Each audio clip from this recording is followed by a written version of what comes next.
For today's video mga kapares ay nagluto na naman tayo ng ating pananghalian ay pusit with oyster sauce. Kaya nga naman nilinisan ko na po yung pusit. Tinanggalan ko lang yan ng mata at saka yung plastic dun sa loob. At pagkatapos ay hahanda na rin natin yung iba pang ingredients natin. Kaya nga naman matapos kong hugasan yung pusit at ito na po, mag-start na po tayo.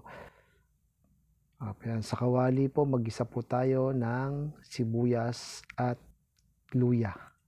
Ayan, gigisa lang po natin yan mga kapares. At pagkatapos naman ilalagay na rin natin yung kamatis at palalambutin lang po natin yan mga kapares. At pagkatapos ng lumambot, lalagyan ko po yan ng tangkay ng kangkong para meron naman tayong gulay. At pagkatapos po niyan, lagay na po natin yung pusit at halu-haluin lang po natin yan. Pagkatapos ay lalagay ko na yung oyster sauce. Ayun, ganun lang po kadali yan mga kapares. At nilagyan ko na rin ng paminta at ng konting asin. Ayan. Pagkatapos niyan, halu-haluin lang po natin yan. At magdaragdag po tayo ng siling haba. Yan, konting halo-halo lang po yan.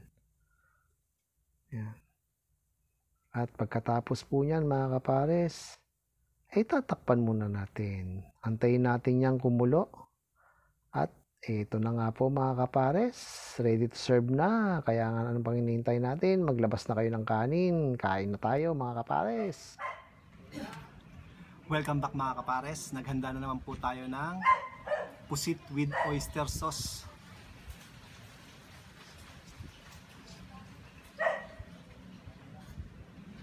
Maglabas na rin po kayo makakain at sabay-sabay na tayo. Siyempre. Pusit. Opya. Uy. Tapos muna tayo ng kamay. Huwag ka dyan. Malis ka dyan. Kain po. Pusit tayo. Tagal na ako hindi nakapagpusit. Bumili lang tayo ng halagang 300 pesos. Pwede na yun. Okay, kain po.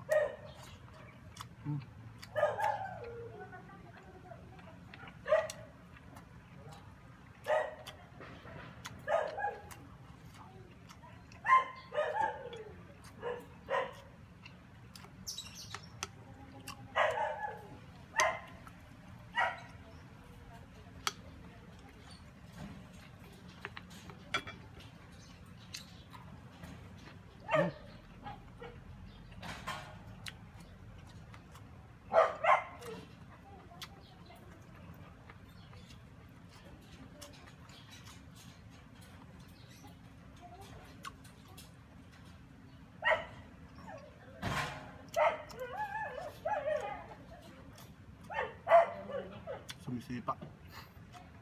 May ahang pa ito.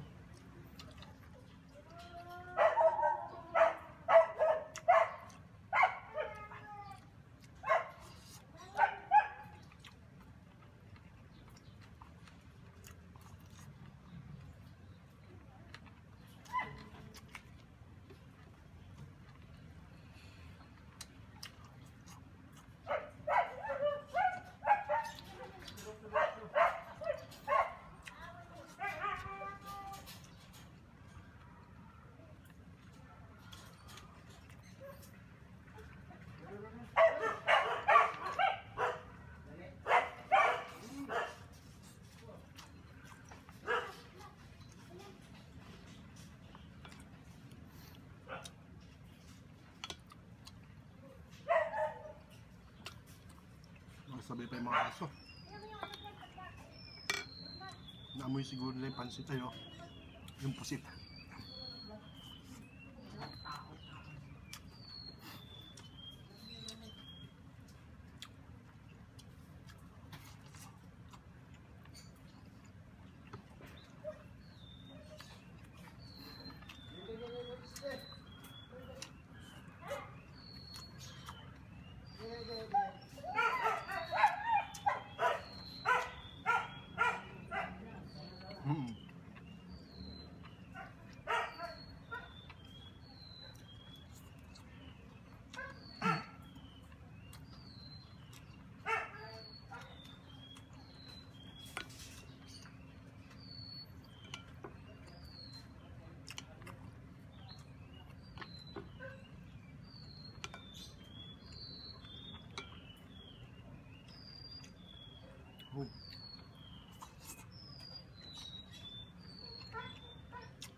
Dessert na tayo mga kapares.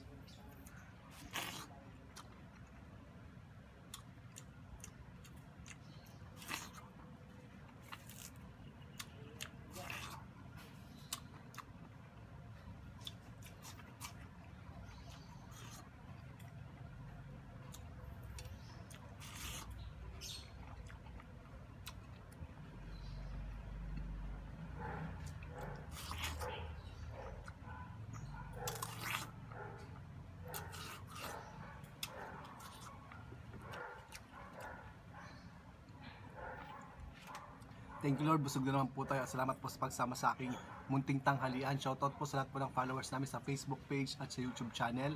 Sa mga nag-share po, maraming salamat po, malaking tulong sa amin. Hanggang sa muli mga kapares.